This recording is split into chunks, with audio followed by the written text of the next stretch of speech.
Hello, I'm Joyce Strong. Welcome to the Totally Well Show. I'm here today to introduce you to two very nice guys who I've met, Alan Lazaros and Kevin Palmieri. I'm so excited about this meeting, so thanks so much for taking your time today and making yourselves available, accessible, and what was the other word? Dave Meltzer used? Yeah.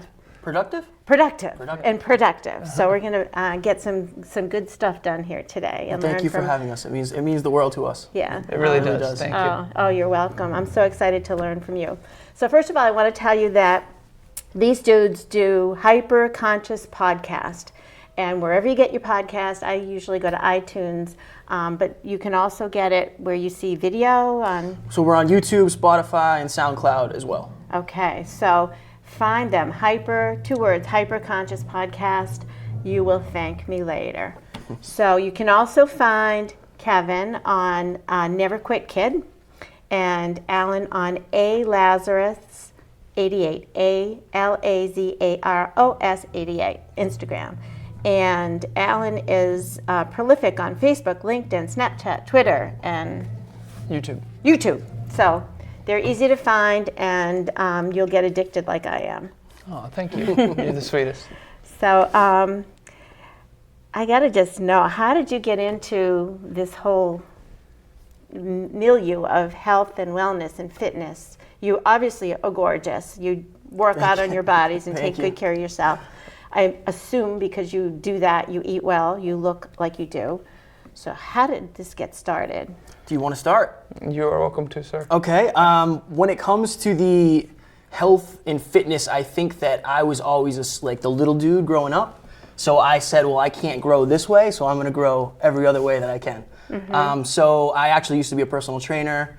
I was always... Did you go for specific training or school for that? Or I did like an online training program, basically, and got my certification, and then I ended up working in a gym, and I realized quickly that I did not like that. I didn't like the sales side of fitness. I didn't like... How old were you then when you did that? 23. Okay. So that was, 7 years ago now? Yeah. I'm getting old, wow. Where are you guys from? Uxbridge, Massachusetts. Uxbridge, yes, so... Yeah. You have a little bit more of an accent. I don't know why. A little bit more. Definitely not Boston, but like outer Boston. Okay. You don't have a Boston accent. I don't. No, that's because he was born in the woods. Yeah, exactly. I have a Somerville accent. Give me a glass of wine or something, and it comes out, or put me around my family. But anyway.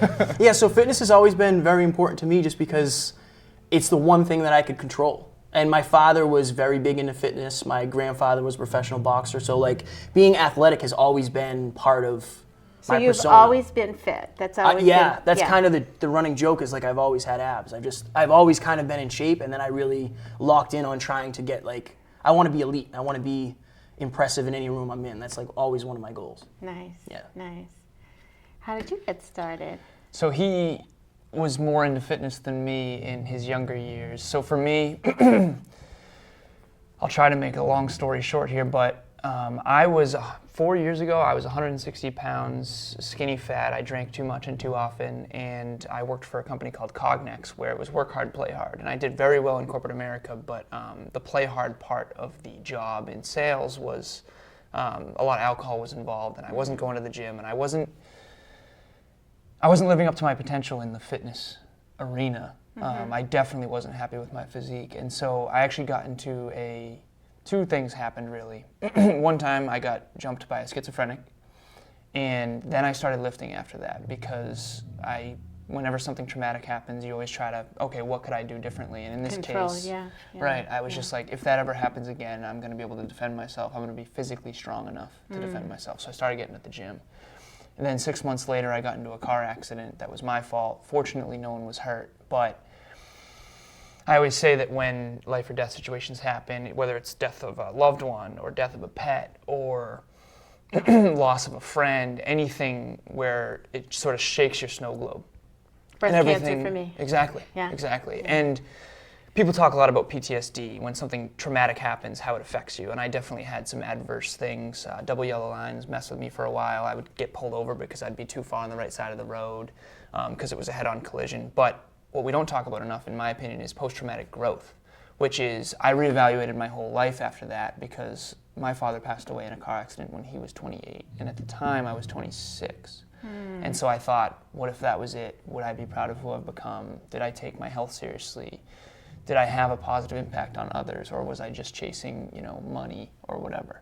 So at one point I had what I thought I always wanted: money, beautiful girlfriend, tons of friends, parties, all that stuff. And I realized that I wasn't serving my greatest purpose. So fitness became a huge priority for me after that, and more so personal development, which I think fitness is the best form of personal development.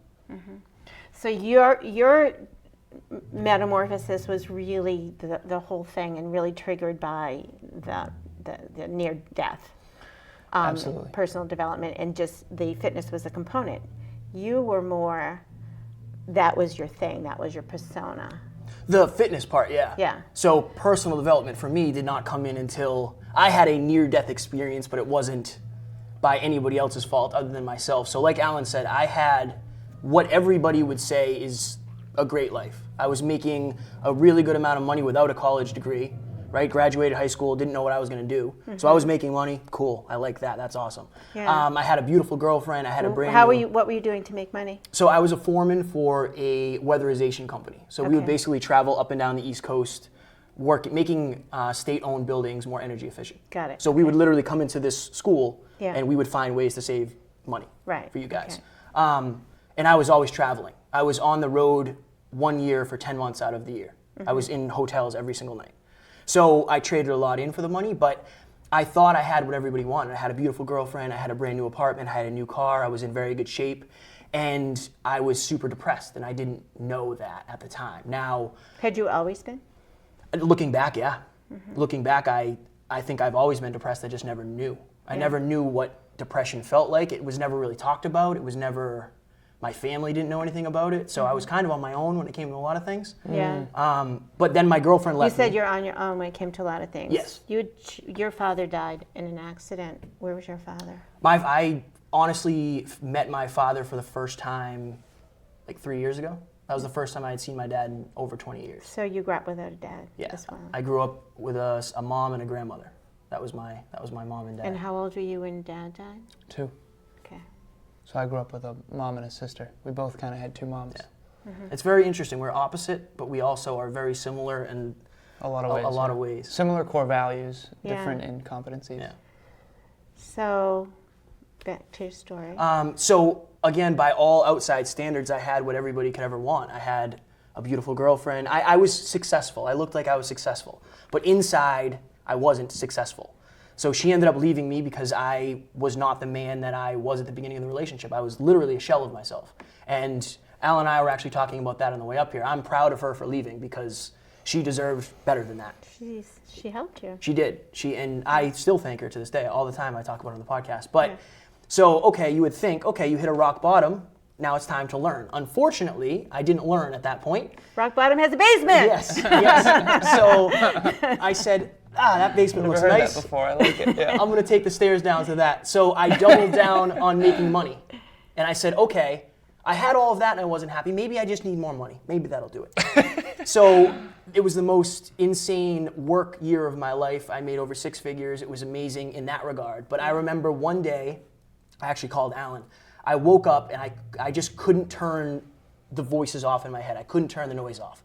And I was sitting on the edge of a bed, a hotel bed in New Jersey. And I was thinking, like, I can't do this anymore. I do not want to live if this is my existence. I cannot do this. So I called Alan. And I said, man, I don't know what to do. Like, I'm trapped. I don't have a degree. I don't have any other way to make money. I have bills. I have debt. What am I going to do? And it was in that moment where it's like, you have to decide, why are these voices saying what they're saying? Is what they're saying real? Like, do I really have to end my life here? Or is this a chance for me to figure out what is the next stage of my life? And that's when I really tripled down on the podcast. The podcast was already a thing, but now it was like, in that moment, I realized I want to be the person that I need right now. At my lowest point, who is the person that I need to become? Like, who would speak to me right now? Who would I listen to? Who would I resonate with? And that, ever since, that's been my focus. If somebody DMs me, I always talk to them. I have to. I have to try to help them. It's my purpose. It's my passion. It's my drive. That's the reason I'm here now. So when you were in that hotel room, are you telling me that you were thinking about ending your life? Absolutely. And that wasn't the first time either. That's something I don't talk about as much because it's like that's when it came to a head. But earlier in my life, the same thing happened. It was just, it's this hopeless feeling of nothing I'm doing is working, and I have no idea what to do because I'm doing what I thought was going to work. So, like, how do I start over when it comes to circumstance, when it comes to work, when it comes to, I got to tell my family that I want to kill myself? Like, what are they going to think? What is my girlfriend going to think? What are my friends going to think? Like, what are the people that think I'm so strong? What are they going to think? Are they going to think I'm weak? Like, going back to being vulnerable, what we were talking about before. Yeah. So I think it's something that I've dealt with on more than one occasion. And I feel so bad for people who are there. And my biggest fear for somebody who is there is they don't see that other people want to help. And that's the one thing, like, that's why I want to be the best version of myself. I want to be the person I needed. Because if somebody reached out and said, hey, you're not alone, I'm here, I think that would have made things a lot easier for me. So when you're there in that place, you don't see any You don't see anything. hope. No, you see what's in front of you. You feel like there's a wall of things against you. It's this, and it's really hard to find hope there. It's really hard to search for hope because what you're focused on is everything that's holding you down. And you need to take a step back. Now the problem is, if your back is really against the wall, that's when a lot of people don't take that step back. They take that final step and they end their life. And I think that I don't know the answer 100%. I know what worked for me was calling somebody that cared about me and calling somebody that I looked up to. That's the thing about Alan and I. Like, he was into personal development far before I was. So I am the man I am today in large part because of him, and he knows that I say it all the time. But I think that it's scary, and if you're at that point, if you're listening to this, if you're watching this and you've been there, number one, you're not alone. Absolutely, 100%, I can promise you're not alone. You can reach out to Alan or myself, and we'll be there. Number two, this isn't the end. This might be the end of your old life, maybe of your old mindset, of your old limiting beliefs, but this can be the beginning of a brand new life, as long as you're willing to just try, take a chance, take a risk, and just have a little bit of hope. All you need is a little bit of hope to start moving forward. I have a question about, when a lot of times when I think about nutrition or wellness in general, and I take kind of a broad view of wellness and health, what do you think about helping people giving people this information before they get to that place so that they can have a North Star? Yes. You want me to? Absolutely. So I I'm think thinking prevention, like right. Give them information prior to. That's my primary goal. So I asked him in the car, what's your intention? He said to basically be the person that I would have needed. And mine was to be intriguing enough to where someone might explore personal development. So my goal is to be there in advance. There's a quote that I live by one of my heroes, Tony Robbins. He says, you cannot influence someone unless you know what already influences them. So physique-wise and looks-wise and intelligence-wise, I want to be what is admirable so that someone will be intrigued by me enough to where they're willing to be open to personal development or open to learning or open to change. There's two ways to change a human being. One is they're in enough pain where they're coming to you for help, in which case he did that. And he looked to me, thank goodness, because it was someone that he looked up to. If I didn't have what he thought he wanted in that moment, in other words, happiness and health and wellness, he wouldn't have reached out to me, right? And the other way to change someone is to be so over the top incredible in their eyes when it comes to the outer results that they're intrigued enough to be like, there's something different about this person. There's something different about this person. And they'll come to me. They do that. They'll ask me fitness questions and stuff. But if I wasn't in shape, why would people come to me? So my goal is to be as exceptional as possible in the eyes of others, not because I want to be so great, but because maybe then they'll be open to some of the deeper stuff underneath that that got me these results. That's interesting. I think maybe for some people that is important. I think it's definitely a part of it to lead by example. But you know, for me, connecting with you guys is your vulnerability, is your, like Dave Meltzer was saying, the dummy tax. Like, you guys have you've made some mistakes that could save me from making them, and that your willingness to share that. And the other thing that, I'm saying, I wonder if I could get these guys to talk to my sons. They'd be such good. Absolutely. But they'd be like, I'm not talking to him. So how do we get that? Because they're scared of your vulnerability. Because You got to get them to a place where, so we work out with a lot of people. Like if there's a guy and he wants to get around us, and maybe it's not in a setting where we come into your home and try to motivate you by speaking to you, but if we can get you somewhere where you'll drop your guard, then that's where I think that just from absorption, if you hang around us long enough, I hung out with him for a long time before I got to this person. Yeah. Because I absorbed so much through osmosis. So I think if somebody's into the gym, they want to come to the gym with us, I guarantee they'll leave with a little bit of a different mindset. bit by bit, they Yeah. have to get to know you. I figured that out with boys. So I have a girl and 4 boys, and I'm now a hockey player because they all play hockey. But I started when I was about 50, and on the ice, you just talk to boys, and then playing hockey with guys, it's very different because they're like, I almost said a bad word, almost didn't come out, but they'll say bad words, and they'll tell me that I'm not very good, and I'm supposed to think that's a compliment, like you with the way you start your podcast, and you're like, about his pretty face. But like that kind of stuff, like if 2 women, that would be like a horrible insult, right? Yeah. So learning how boys warm up to things, Right. Yeah. It's interesting. We both have many clients we coach, and I know you coach as well. And it's been, I think our genuine desire to serve others is where I've learned the most. So I have several women clients, and then I have several men clients, and it's very different. I mean, there's the feminine energy and there's the masculine energy, and I do think that typically vulnerability connects more with women because they tend to be more emotional, and I typically, the mindset and the mental side of things and logic and rationality connect with some of the, stronger masculine energies. But I think what's fascinating is understanding yourself and then understanding the language that the other person, resonates with. We have a system we kind of talk about a lot, PMES, so physical, mental, emotional, and spiritual. If you understand, so he's E first. He's more emotional Very first. emotional. Yeah. I'm more M, so more mental first. So the P is physical, the M is mental, rational, logic, mathematics, that kind of thing. Yeah, The yeah. E is more emotion, nurturing, connection-oriented, and then the S is more spiritual. Okay. And so if you understand what the other person leads with, you can talk in their language, and then you can influence them in a more positive way.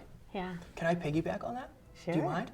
When I it love comes that, to yeah. vulnerability, especially for men, I think, the only reason Alan and I are so vulnerable, or I'll speak for myself, the only reason I am is because I have a purpose that's so much greater than me. In order to achieve my goals, I have to be, by default. Yeah. I have to get better at everything I'm doing, or I will not be able to change the world. I think, so when it comes to relationships, the man, if he's struggling to be vulnerable, he has to understand that he has to link up. My relationship will be better. Yeah. Right. She will trust me more. We'll have better communication, maybe better intimacy, whatever, if I'm vulnerable and I lower my guard. I don't want her to think I'm weak. Okay, that's fine. But there's a fine line between weakness and being vulnerable. So I think you have to have a strong enough why power, because it's uncomfortable. Yeah. It can be uncomfortable. For us, it's easy because I've done it so many times. It's just normal now. Yeah. But I understand it's not for most people. Yeah, I think that kind of, you set your intention, you set your goal, and now you've locked yourself into commitment. Yeah. I want this, I have to do this. That's kind of how I got into my business, my practice too, and having to walk the, to walk the talk, or however that expression goes. But, I need to be fit. I need to take care of my own self to be able to help other people do that. Right. So, I have so many questions. We still have some more time. I wanted to ask something you just said there. Oh, I know I wanted to ask you. You both talked about having tempers. I've had a temper in my life. And I was also involved in a relationship that involved abuse in growing up in my life. And so I've seen a lot, and I know that's another big problem. And hearing men talk about that, be vulnerable to talk about, and I heard this in a podcast, so that's why I know you were sharing, and you were sharing about it. Can you talk about that at all with me? For sure. You want to go? Yeah. Yeah, so I think when we're in an unresourceful state, we unintentionally hurt the people we're around, and the people we're around tend to be the people we love. So I have an acronym that I use called HALT, that basically, it's HHALLT. Horny, Have you heard it? Yeah, okay. Right. Hungry, horny. Hungry, horny, angry, lonely, late, or tired. If you're any three of those at any given moment, you are definitely in an unresourceful state. Now, some people get depressed in an unresourceful state. Yeah. Other people blow up. Yeah. So you've got implosion and explosion. For me, I need to take a minute. And so if you're a very results-oriented person, you're most likely going to get frustrated and when things aren't going well. If you're more experientially oriented and more emotional, you're most likely going to get depressed when things aren't going well. Now, the key here again is knowing yourself and then understanding when you're in an unresourceful state. And then the reason why HALT is such an awesome acronym is it's check yourself before you wreck yourself. My intention is never to hurt anyone.